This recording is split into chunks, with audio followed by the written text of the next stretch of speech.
E eu penso o seguinte, nós estamos próximos, em dezembro, dia 21 de dezembro, né? Aniversário da cidade. No ano passado teve uma comemoração que falou de toda a história, né, da fundação, e eu também pensei nisso, né? Por que não a gente comemorar esse aniversário da cidade, homenageando os comunitários que já desencarnaram, que viveram aqui na cidade? Porque se não tiver os comunitários, não tem cidade da fraternidade, não é isso? Então, a gente ter essa lembrança, né, a gente relembrar dessas pessoas que fizeram a sua contribuição é muito importante.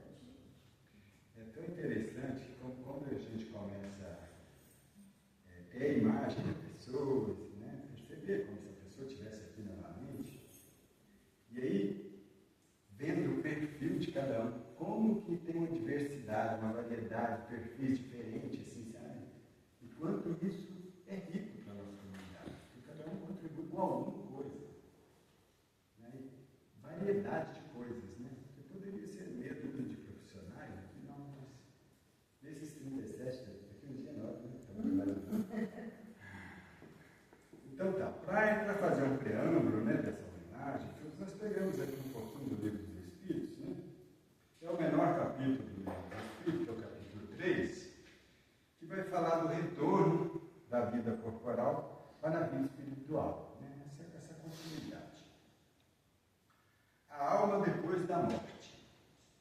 Aí começa assim com a pergunta 149. Em que se torna a alma no instante da morte? Resposta.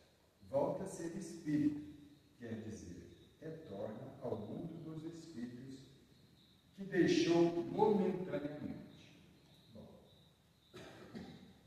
Estar aqui uma vida, alguns viveram, teve um desses habitantes da cidade da fraternidade que viveu aqui em torno de 3 anos, que eu me lembro assim, talvez até alguém depois confirme na hora que a gente vai falar dessa pessoa. Mas viveu aqui 3 anos, alguns viveram 50 anos, ou mais, né? E pessoas desencarnou com 90 anos. Então, o mundo espiritual é um momento.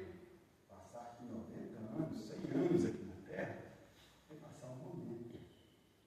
Isso já mostra para a gente que a vida no mundo espiritual é um tempo muito maior. Por outro lado, tão pouco tempo, né, pode-se considerar um momento de vida aqui na Terra. Né? Se é tão pouco, precisa ser vivido da melhor forma possível. Porque é muito pouco tempo que a gente vive. Né? Comparando a sequência do Espírito, comparando o tempo que o Espírito vai continuar vivendo. Outra reflexão é a seguinte: se é tão importante, né, tão importante a nossa vida aqui na Terra, né, e tem uma sequência da nossa vida, então o que fizemos aqui precisa ser tão bem feito, porque senão a gente vai ficar perdendo tempo, ficar voltando aqui para refazer o que fez tudo, o que fez errado, o que deixou de fazer. Né? Então é muito importante fazer da melhor forma possível, dar o máximo, fazer com qualidade o que fizermos aqui. Porque a nossa verdadeira pátria, né? O nosso local de moradia não é na carne, não é no corpo físico. Não é? Mas não precisa precipitar, porque se precipitar tem que voltar várias vezes, né? Não adianta querer sair daqui rápido, tem que sair do tempo certo. Então são reflexões que nós fazemos, né? Para retornar para o mundo espiritual. Outra pergunta interessante. A alma depois da morte conserva sua individualidade? Né?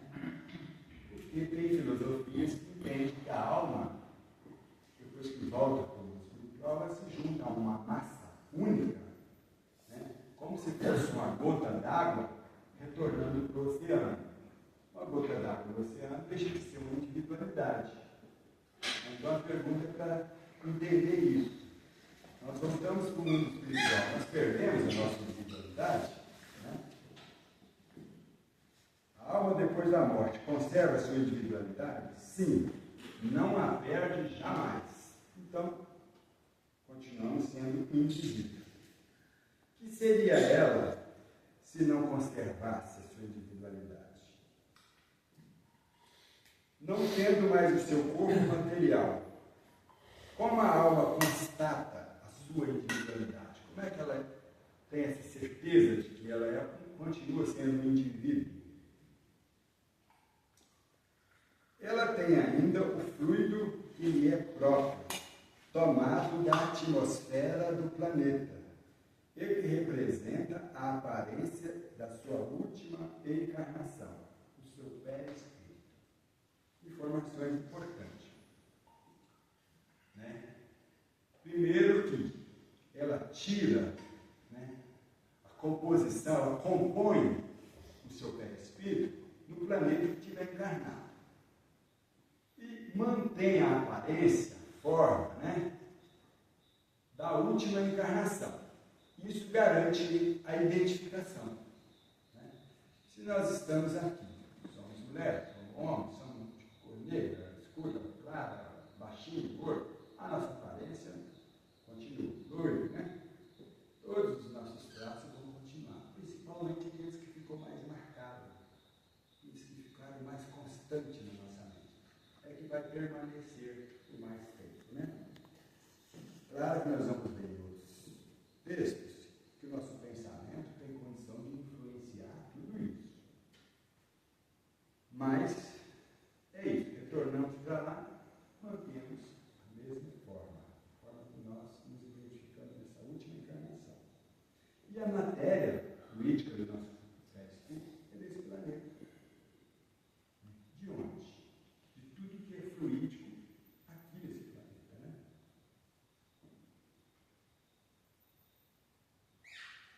Mais um pouquinho.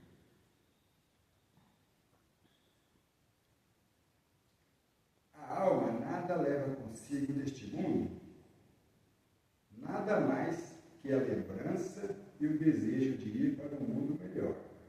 Essa lembrança é cheia de doçura ou de amargura, segundo o emprego que faz da vida. Quanto mais pura, mais compreende a futilidade do que deixa sobre a terra. Então é isso. Quanto mais elevado o espírito, mais ele rápido se desprende de tudo que ficou aqui, que ele pode levar para lá. Né? É uma lógica para a gente que já tem um pouco dessa compreensão. Né? Que pensar da opinião que após a morte a alma volve para o todo universal? Aí tem mais algumas perguntas. O conjunto dos espíritos não forma um todo? Não é todo o mundo? Quando estás numa assembleia, és parte integrante dessa assembleia e, todavia, tem sempre a tua individualidade. Então, não é por voltar, né, a um grupo que você deixa de perder a sua individualidade. Você está num grupo, né, pode se considerar um todo de espírito, né, mas cada um com a sua individualidade. Que prova poderemos ter da individualidade da alma após a morte? Não tendes dessas provas pelas comunicações que obtendes? Se não fosses cegos, verias. Se não fosses surdos, ouvirias. Pois, repentemente, uma voz vos fala, revelando a existência de um ser fora de vós. Então, para a gente que tem essa percepção, percebe os espíritos, a nossa própria consciência. E para quem é espírita e outros movimentos espiritualistas, né, que acreditam nessa continuidade, tem esse contato, essa comprovação, que os espíritos desencarnam. Quantos dos nossos irmãos, né, que estiveram aqui já voltaram, falaram conosco, conversaram conosco. Isso acontece com uma certa frequência aqui na cidade de Fraternidade, nas nossas reuniões mediúnicas. Né? Voltam frustrados, falam como estão, né? A maioria deles agradece por ter conhecido os ensinamentos da doutrina espírita, porque isso nos ajudaram muito, mas sempre trazem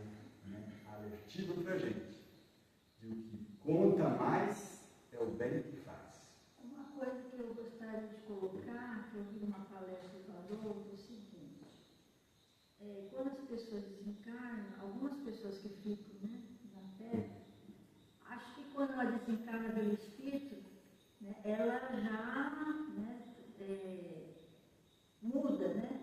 Quando chega ao plano espiritual, ela já muda. Não é bem assim. Quando a pessoa desencarna, né, está novamente na condição de espírito, ela continua sendo a mesma. Ela não vai se tornar santo porque, né, desencarnou. Ou vai se tornar já um espírito mais evoluído que desencarnou. Então continua a mesma coisa, com as mesmas manias, com as mesmas dificuldades. A gente precisa ter consciência disso, que se a gente desencarnar, não vai mudar assim, eu desencarnei, já sou outra pessoa, eu sou espírito, já sou outra pessoa como espírito. Não é. Continua a mesma coisa. Então, muitas pessoas às vezes pedem ajuda de um familiar achando que ele já está em condição de ajudar, que ele já está evoluído, que ele já pode acompanhar a família. Não é bem assim, né? As coisas acontecem. Agora, Fernanda, cuidado com o tempo, senão não vai dar tempo. Não, era só isso. Isso aí. Bom, o Gil chegou um pouco depois, nós estamos fazendo uma homenagem às pessoas que já desencarnaram e passaram a temporada da fraternidade, deram seu contributo, alguns vizinhos aqui em torno me ajudaram a acreditar o que tem hoje na cidade da fraternidade. Eu acho que na nossa lista aí o primeiro é Nelson de Almeida e José Carlos, dois primeiros. Nelson de Almeida e José Carlos. Vamos ter uma alteraçãozinha, viu, Fernando? Devido à circunstância da presença, né? Tá bom. Então é o seguinte, o Nelson veio de São Paulo, do grupo Irmão de Sagres, né? Lá em São Paulo. O Nelson era pedreiro, já trabalhava nessa parte de construção, e ele tinha uma fraternista do grupo muito dedicada a ajudar a construir a cidade da fraternidade, divulgar a cidade da fraternidade, que estava a nascer ainda, né? E assim que formaram a equipe, consultar a espiritualidade, né?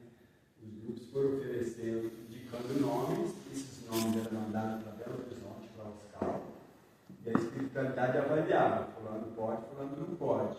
Então até formar uma equipe. E o Nelson foi um dos sugeridos e aceito, indicado pela espiritualidade. Então ele foi um dos componentes da caravana pioneira, que veio inaugurar, né? Foi o marco fundamental da cidade, inaugural da cidade da fraternidade. O Nelson veio para cá, né? Nessa caravana, e foi um dos que, vindo aqui pela primeira vez, já ficou aqui na cidade da fraternidade. É um dos integrantes, né? Por exemplo, lá de Zé Carlos, que é parecido também, os dois ficaram aqui. Mas o Nelson era aquele pedreiro caprichoso, sabe? Ele que tinha aqui, eles trouxeram material para construir, alguma coisa, né? Mas muito pouco, a maior parte, os primeiros construções que foi feito com o que tinha na natureza, nesse caso, de pau, pique, né? Foi isso. E assim a gente ficou aqui anos e anos, né? Para ficar bem resumido, muito nessa função, né? As construções de alvenarias, tudo ele não estava fazendo, pegando o colher fazendo, ele estava dando alguém para fazer, porque ele tinha facilidade de estar passando isso, né? Depois ele foi embora, depois de alguns anos que mudou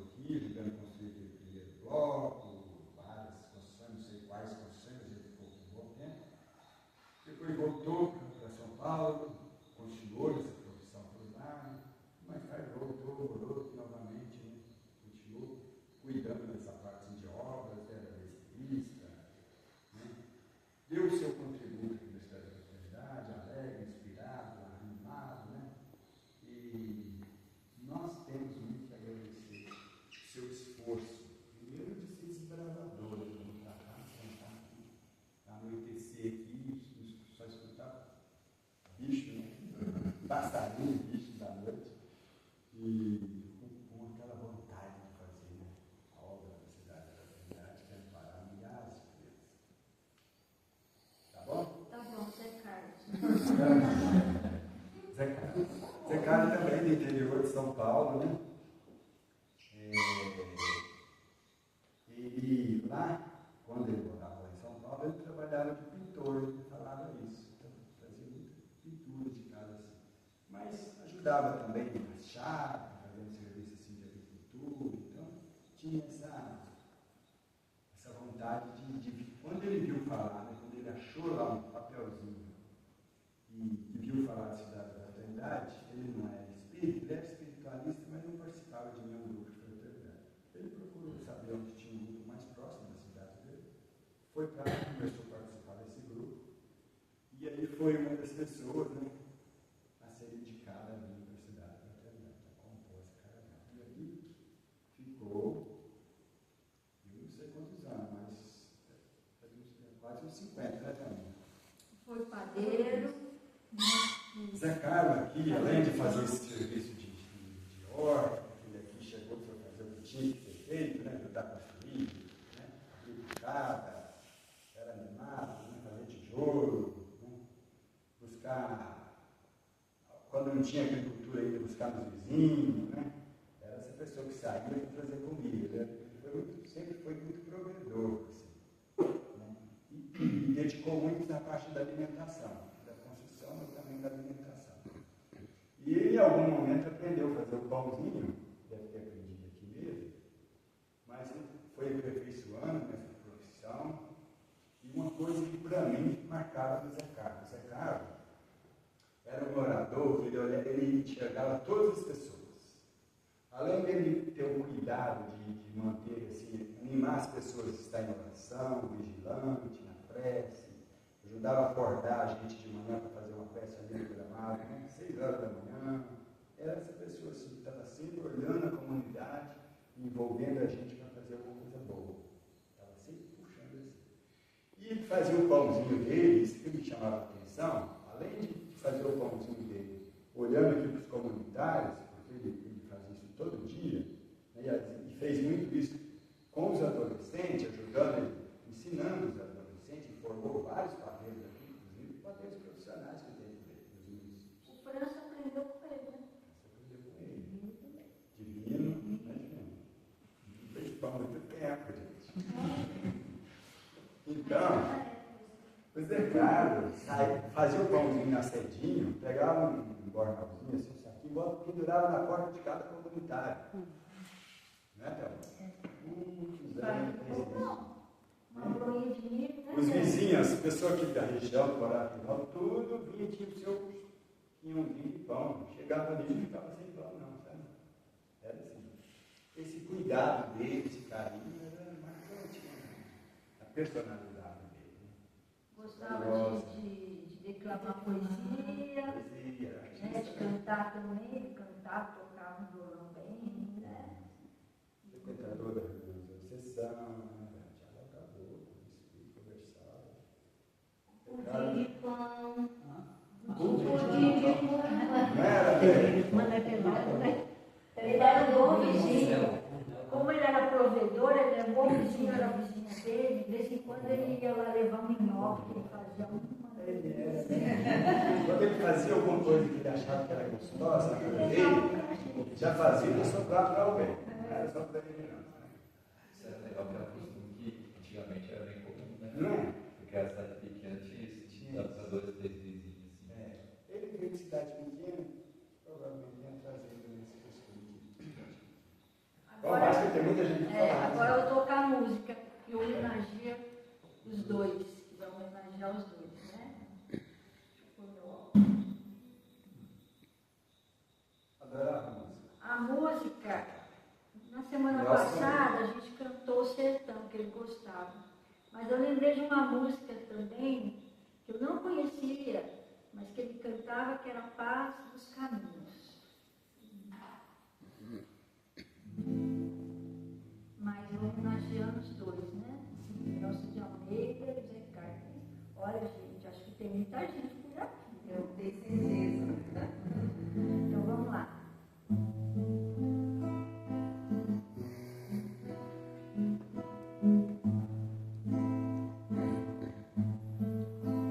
Que seria das paz dos caminhos ao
próximo é Bené e Cosme.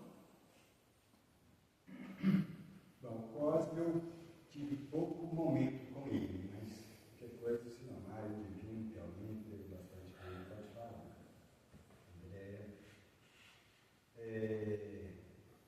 Quem mesmo? Cosme e Bené. Bené. Tio Bené, conhecido como Tio Bené. Tio Bené também era um desses personagens assim, né? Que a gente não consegue outro, né? Ele é o único mesmo. Tio Bené chegou para a cidade da Fraternidade através do Esperanto. Ele veio para a comunidade Bom Espero, que é aqui em Alto Paraíso. Bom Espero é uma das comunidades que veio para essa região com o intuito de ajudar a promover a paz no mundo. E a forma de promover a paz é através do Esperanto, que é uma proposta de língua universal que une os povos, todas as nações. Todas as nações podem se comunicar. Isso é o propósito, né? Inclusive na ONU, né? Verdade, é uma das propostas da ONU, né?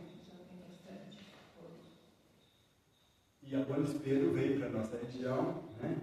Chapada dos Veadeiros, foi se tornando cada vez mais conhecida, né? E fez um trabalho imenso aqui, reunindo milhares de esperantistas, né? Fazendo seminários. E, juntamente com isso, porque como tinha vários visitantes que vinham para cá, passava a semana, um desses foi o Tio Bené que veio, né? Na Bom Espero, né? E ajudar a espalhar o Esperanto. Sabendo da cidade da Fraternidade, ele veio para cá, se afinizou com o propósito da cidade da Fraternidade e veio ensinar Esperanto, porque a Bom Espero trazia o Esperanto para cá. Teve alguns momentos que tinha aula de Esperanto, né, na nossa escola, né? Era uma das disciplinas, era o Esperanto. Então, os comunitários treinavam, né?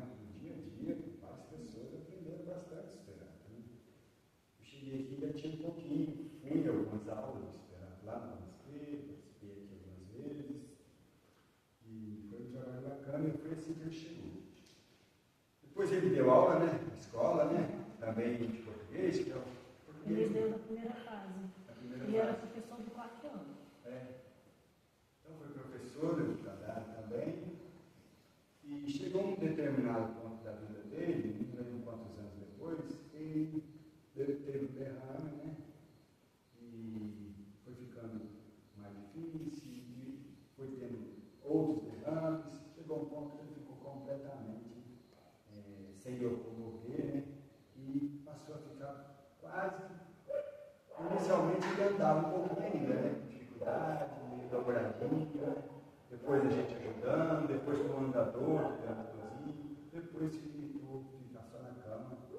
Mal mexia o braço, ficou totalmente imóvel. Ficou nessa condição enfermo durante 11 anos. Camarada, assim. Nesse período, toda a comunidade se envolvia cuidando dele, né? E ele conversava com a gente, porque depois parou de falar, né? Com um olhar, né? E passava para a gente satisfação, alegria, né? Então dava um exemplo para a gente de superação. Tinha os momentos de muita dor, de muito sofrimento, mas a gente via a superação. Também quando você contava uma piada, contava alguma coisa que agradava, ele sorria, dava gargalhada, né, também. Passava para a gente com toda aquela condição dele, né, limitada, ele passava para a gente assim, uma compreensão da situação. E depois a gente, né, tendo o retorno dele já no plano espiritual, vendo a recuperação dele, né, e o agradecimento por tudo que ele recebeu aqui na cidade da Fraternidade. Mas é uma pessoa que nos ensinou muito, né, como superar, como vencer uma prova tão difícil, de ficar tão limitado, né, numa cama, como ele ficou, cheio de tanto conhecimento, né, mas o que ele passou para a gente foi de muita superação e de viver em paz aqui na comunidade. O Cosme, eu conheci ele, fiquei sabendo mais a história dele por pessoas, né? Deu aula na escola, né? Na escola. Eu cheguei aqui um dia, ele estava com rastelinho, rastelando a grama, cuidando do jardim, assim. E Isabel, né? Ele é de São Paulo, né? São Paulo. Ele Fabiano de Não sei quantos anos, esse horário que eu tenho também. Uns 2, 3 anos, né? Um pouco mais, talvez. Mas também, né? Ela foi embora, demorou também, desencarnou novo, relativamente novo. Então vamos lá, a música deles. Eu não sabia, não sei qual música que eles gostavam, mas escolhi uma, que é Segue.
Tia Elisa também foi bem, ela chegou aqui bem no início, né? Me lembro que na década de comecinho de 80, né, senhora? Lembra que ela... Não, Antes. 70. Tia Elisa é da Bahia, de Feira de Santana, na Bahia. Era cidade interior de Bahia, mas naquela época era uma pequena cidade, né? Hoje é uma grande cidade da Bahia. E Tia Elisa era muito dedicada à música e aqui as atividades daqui do Grupo Venerando. Sempre foi assim. Depois, já bem de idade que saiu daqui, continuou lá no Paulo de Tarso, lá na Paraíso, né? E muito dedicada à música. Eu sei que ela era uma das pessoas que era mãezona, né? Que amparou várias crianças. Ela foi né? professora do Educandário Professora, e ela ficou como enfermeira da cidade há certo tempo. não é? É verdade, ela fez também. Você vê, cada pessoa deixa alguma coisa aqui diferente na comunidade. A gente para olhar, quanto foi importante, né? Várias pessoas assim, cada um de um lugar. Né? E logo, não sei se logo depois, mas ela veio e veio uma baianada, veio uma turma grande baiana, né?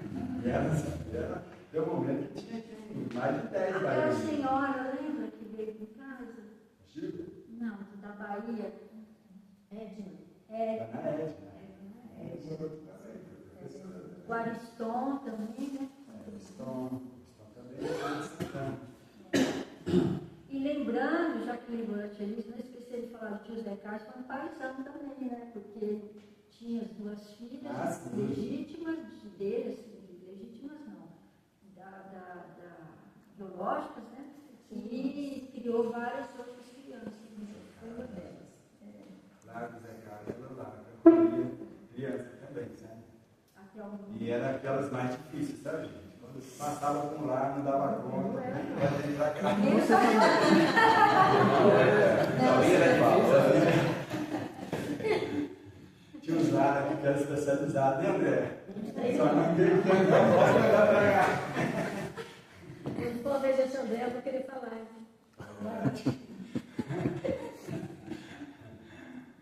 Então, tá bom.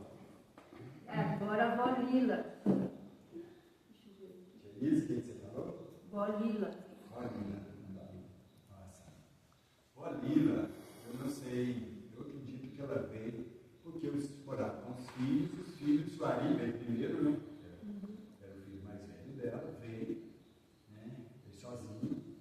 Ele é engenheiro agrônomo, dava aula em São Paulo, veio para cá, passou a dar aula aqui também, fazia algumas atividades assim, agrícolas, ensinando menino, né?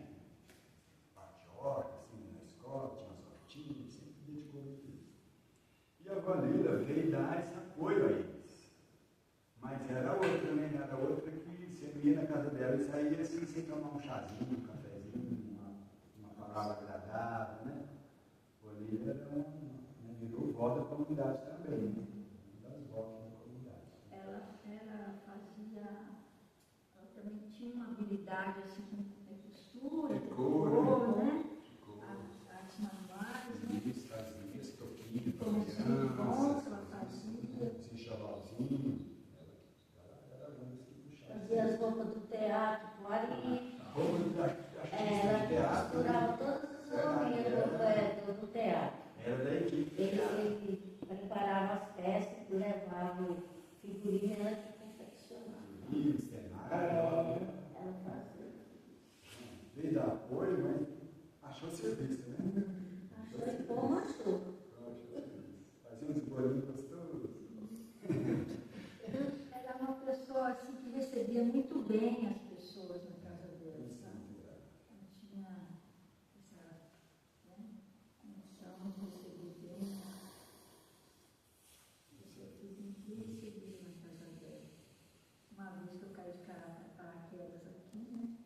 A Isa que me levou lá, muito bem. Aí a música que eu escolhi para tia Elisa, né? E vó Lila, é um hino a José Grosso.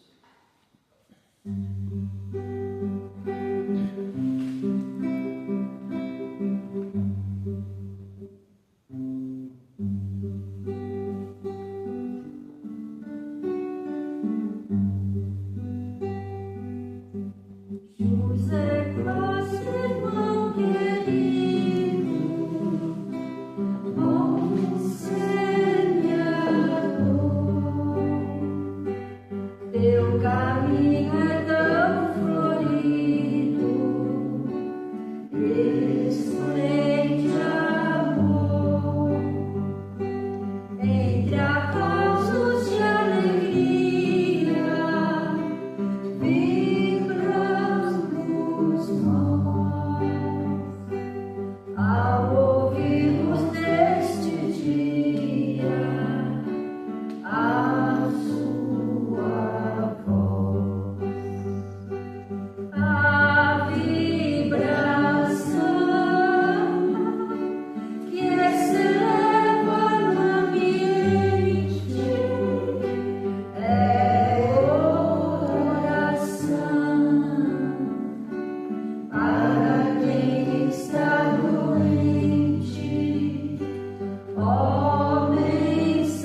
seu Manuel Xaxá e Dona Joselice Xaxá.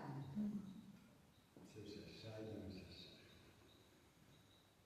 Bom, gente, o culpado está aqui, né? O Emerson. Ele que trouxe a família Xaxá para cá, né? Quando eu vou falar do seu Xaxá, eu me lembro do jovem que saiu do Nordeste.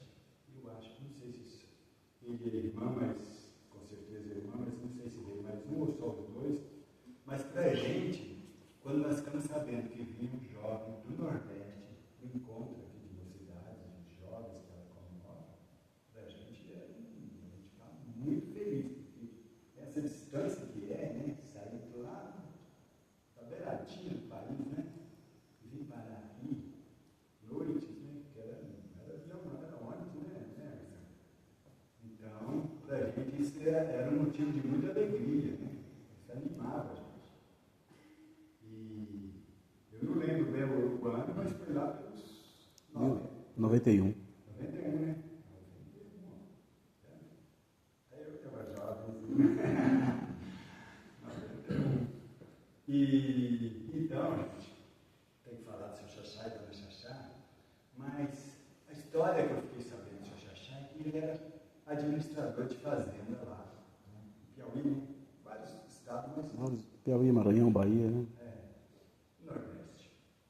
E ele, quando chegou aqui, né, trazia o Emerson, ele e a família toda, né, a Xaxazada toda. Dona Xaxá, a família Xaxá, também era família acolhedora. Era aquela que, né, quando o menino parava numa casa, corria para a Dona Xaxá, porque sabia que lá tinha um cantinho dela. Ela segurava as pontas com as crianças difíceis também. Vocês imaginam a criança sair da FEBEM, né? Hoje, na BEM, era um centro de triagem das crianças, né? Abandonadas em situação complicada, né? Eram essas crianças que tinham precisado da fraternidade, né? Às vezes tinha uma menorzinha, às vezes tinha 2, 3 irmãos juntos, mas era criança difícil, né? Já bem cheia de confusão, né? Além de, às vezes, doentes. E as famílias aqui pegavam firme para ajudar um pouquinho essas almas, né, a se aprumar. Então o Xaxá era uma dessas que fazia isso. O seu Xaxá era apoiador, o seu Xaxá estava sempre junto. Mas o seu Xaxá já chegou aqui como ele já tinha passado também deu um derrame, né? Isso. Ele deu um derrame, o seu Xaxá já chegou aqui com alguma limitação. E então eu estava entrando para a administração nessa época, né? Já estava na suplência, já entrando para a administração, na cidade da fraternidade, e ele falou assim: ó, Fernando, aqui, o que eu posso fazer é que cuidar desse telefone aqui. A cidade da fraternidade tinha um orelhão, né? Nós montamos uma cabinezinha, funcionou um período assim, e nessa cabinezinha tinha um controle ali das ligações. A gente ia fazer a ligação, ele anotava o número, né? E ligava para a telefonista do outro lugar, passava para casa, era tudo assim, né? Ele já chegou, ainda funcionava o radinho, ele também trabalhou operando o radinho, rádio amador. Mas já estava começando a funcionar o orelhão. Ele falou assim: aqui eu posso fazer alguma coisa. Mas interessante que o seu Xaxá era a verdadeira lista de telefone. Você chega: ô seu Xaxá, você sabe aquele número assim? Ele sabia o número de cor, mas era assim, de centenas de pessoas. Decorava todos os números de telefone. Era bacana isso, né? Não ficava ali lendo, não. A pessoa falava o número que ele escrevia, anotava lá, pronto. Ele estava decorado. Não sei como ele fazia isso, ele decorava tudo. Era sempre alegre, animado. Mas eu acredito que lá, por a sua dedicação ao serviço, para prover as coisas para a família, ele não teve muito tempo de aprender a doutrina espírita, não, sabe? Ele falava isso: ó, eu pude aprender pouca coisa. Então ele veio aprender. E ele deu uma lição muito grande para a gente, seu Xaxá. Porque ele era perguntador, né? Ele vinha para as reuniões e era um dos que ficava na reunião pública perguntando. Talvez ele passava perfeito. Ele sabia as coisas e ajudava todo mundo.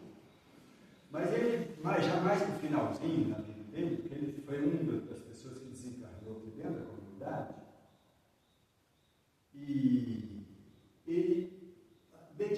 dedicou tanto a estudar, né, a doutrina, que ele não deixava as pessoas faltar da reunião. Ele ajudava a gente a não esquecer, ele vinha à reunião de estudo, ele não tinha nem que ele tinha que vir sozinho, mas ele dele gostar de estudar, né? Ele deve ter feito junto com a gente o ESC, estudando, fazendo o ESC com a gente, estudou os aulas de André Luiz, junto com a gente aqui. Ele saiu daqui bem abastecido de informação da doutrina espírita, sabe? Para mim isso foi uma lição grande, porque era uma pessoa já de idade, né?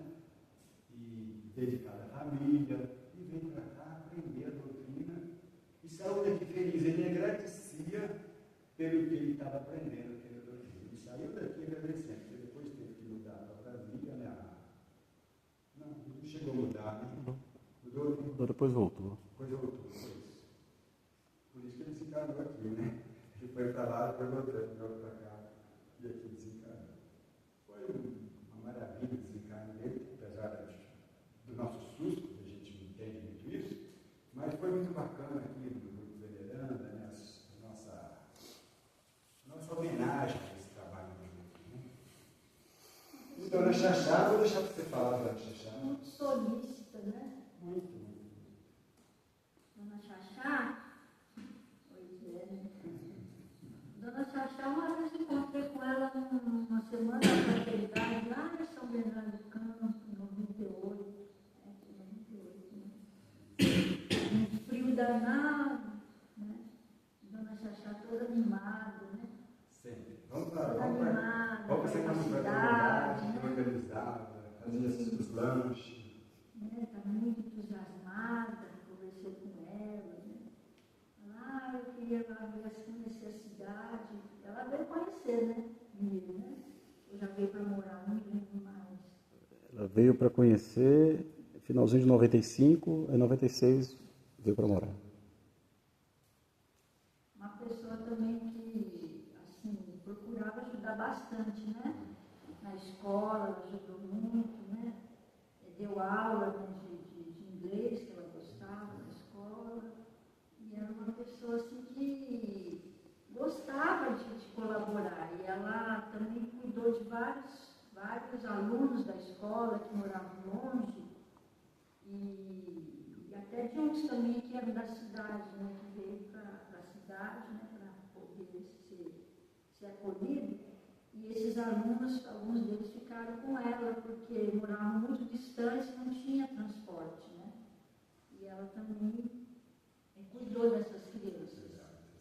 E sempre muito, assim, de uma forma amorável com as crianças, né? Com os alunos, sempre assim, muito alegre também, né?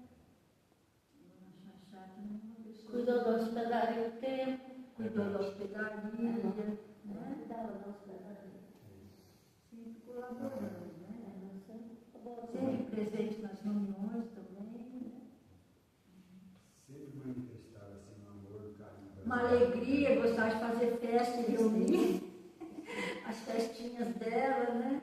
E reunir. Eu lembro até hoje que ela morou lá onde a Adriane morava, naquela casa mais distante, né?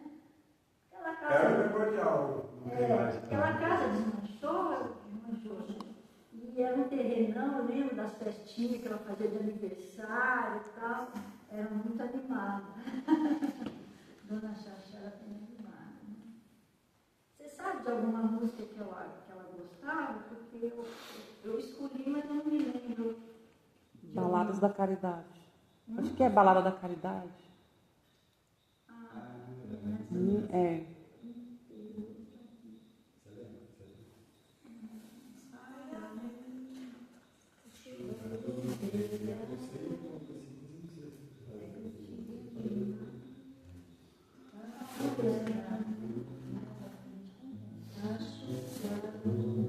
Já está pronto.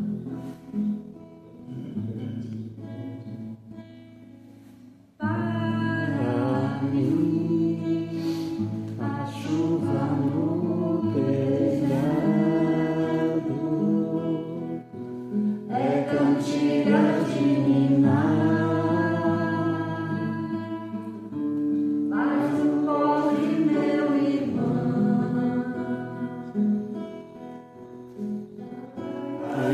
chega a chuva fria,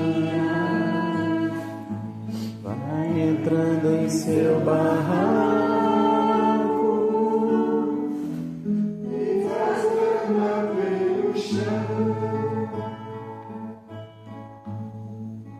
Para mim, o vento que assovia é de pura melodia, mas o pobre meu irmão ouve o vento angustiado. Pois o vento, esse malvado, me desmancha o barracão. Como posso ser feliz se eu, pobre meu irmão, eu fechei meu coração? Os meus muros eu recusei. Como posso ser feliz se eu, pobre meu irmão, eu fechei meu coração? Meu amor eu recusei.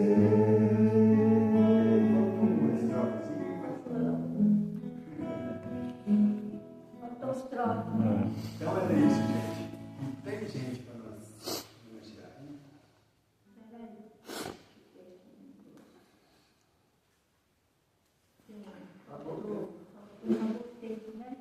Vai ficar para a próxima.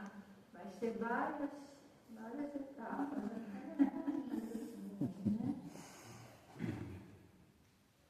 Então é isso, gente. Muito obrigado. Mas fica a nossa lembrança de todas essas pessoas, nosso desejo de. A gente não sabe, pode ter que alguns já encarnaram, né? São os bisavôs de si mesmo, né? Mas o nosso desejo é que a nossa gratidão por tudo que fizeram, por essa atividade, com certeza continua fazendo, porque é um laço, né? É uma afetividade, é um carinho por essa instituição, com certeza torce para que tudo isso prospere.